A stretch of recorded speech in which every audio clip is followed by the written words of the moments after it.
3000 చేస్తామన్నారు, 2000 ఉన్న పెన్షన్ 4000 చేస్తామన్నారు, ప్రతి ఆడామెకి 2500 ఇస్తా అన్నారు. ఇంకా అడిగిన వాళ్ళకి పాపం ఏది అడిగితే అది సరే అన్నారు.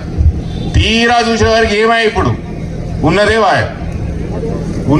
ఇప్పుడు అడిగితే ముఖ్యమంత్రి ఏమంటున్నాడు, ఈడ మస్తు లంక బిందెలు ఉన్నాయి అనుకున్నా, మస్తు పైసలు ఉన్నాయి అనుకున్న ఇలా తీరా చూసేవారికి ఈడ ఏం పైసలు లేవు, ఈడ మేము ఇచ్చే పరిస్థితి లేదని ముఖ్యమంత్రి అంటారు. మన స్పీకర్ గారు కూడా గదే చెప్తారు, మా దగ్గర పైసలు లేవు, మీకు ఈయనకి ఏం లేదు. ఇది ఎట్లున్నదంటే, ఒక ఊర్లో పిల్లకి పెళ్ళి అయితే లేదంట.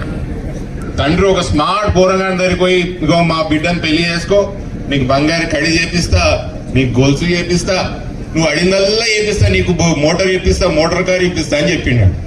తీరా పిల్లగాడిన మీకు పెళ్లి చేసుకున్న తర్వాత అల్లుడు పెద్ద మనిషికి అడిగితే ఏమే మామ నా కడి ఏమేమాయి గొలుసు ఏమాయి అంటే, అల్లుడు అప్పుడు సుండికి స్మార్ట్ గా అనిపించిన కూడా ఇప్పుడు నీకు బట్టతలు వచ్చింది.